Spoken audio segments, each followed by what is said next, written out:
Arjuna's Himalayan quest for divine weapons. The threat of the Kauravas.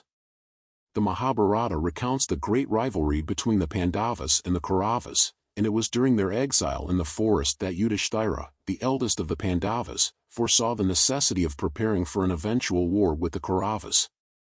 The sage Vyasa advised them to strengthen their position by acquiring divine weapons, and Arjuna, the third Pandava, was chosen for this monumental task. Vyasa explained that only Lord Shiva and the celestial gods possessed the weapons powerful enough to challenge the might of the Kaurava forces, especially their warrior Bhishma and the invincible Karna. Thus began Arjuna's journey to the mystical Himalayas, the abode of the gods. The departure, Arjuna's resolve.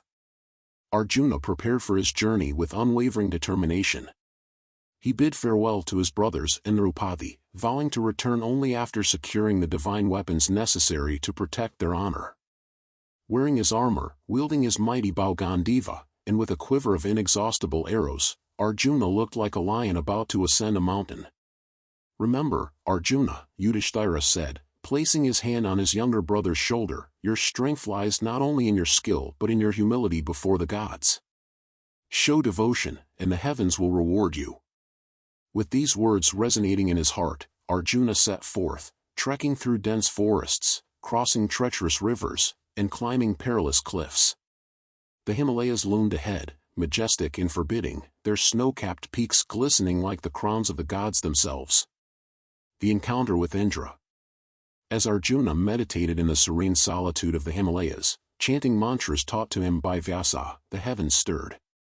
Lord Indra, the king of the gods and Arjuna's divine father, descended to meet his mortal son. Clad in golden armor, Indra appeared before Arjuna in the guise of a sage. "What brings you here, mortal, to these sacred heights?" he asked, his voice echoing like thunder across the peaks. Unaware of the sage's true identity, Arjuna replied humbly, "I seek the blessings of the gods to acquire celestial weapons.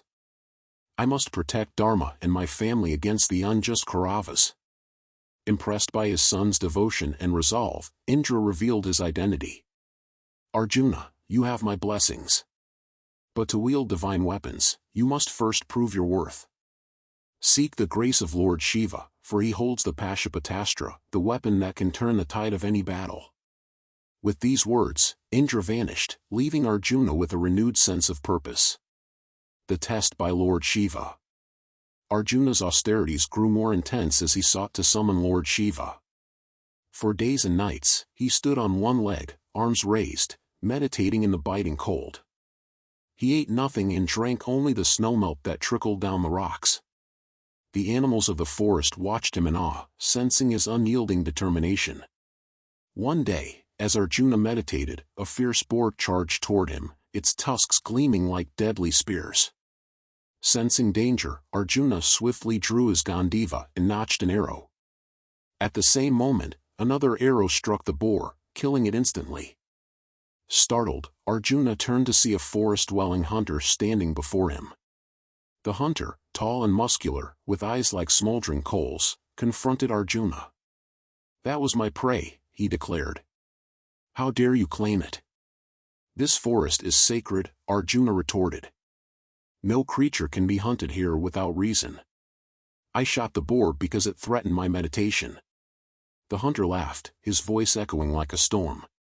"If you think you're worthy of this forest, prove it in combat." A fierce battle ensued between the two warriors.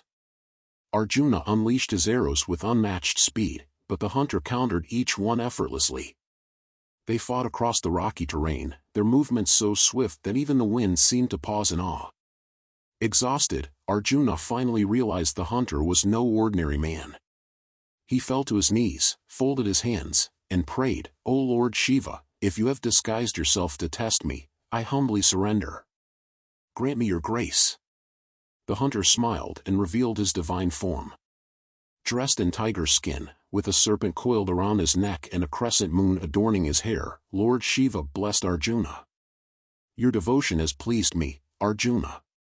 Take the Pashupatastra, but use it wisely.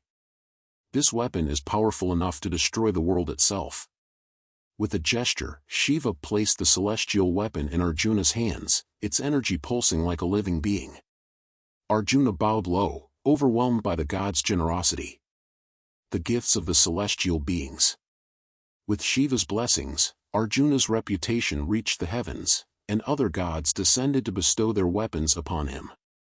Varuna, the god of the oceans, gifted him the Varunastra, a weapon that could summon torrential rains and floods. Yama, the god of death, granted him the Yamadanda, capable of destroying any enemy regardless of their strength. Kubera, the lord of wealth, blessed him with unbreakable armor and weapons imbued with fortune. Finally, Indra invited Arjuna to his celestial abode, Amaravati, where the Apsaras danced and the air resonated with divine music. Arjuna trained under the guidance of the Gandharvas and perfected his mastery over the celestial weapons.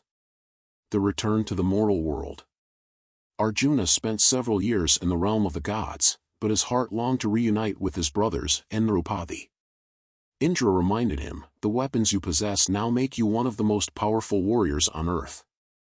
Use them to uphold dharma, not for personal pride." Descending the celestial staircase, Arjuna returned to the mortal world. He found his brothers waiting for him in the forest, their faces lighting up with joy at his arrival. "Brother!" Bhima exclaimed, embracing him. "Your journey has brought hope to our cause." Arjuna shared his experiences and displayed the weapons, their divine glow filling the humble forest hut with a celestial radiance. Yudhishthira, ever wise and composed, reminded his brothers, "Let us not be blinded by power. These weapons are a gift from the gods, and we must use them only in the service of dharma." The aftermath, seeds of war. Arjuna's acquisition of celestial weapons set the stage for the great Kurukshetra war.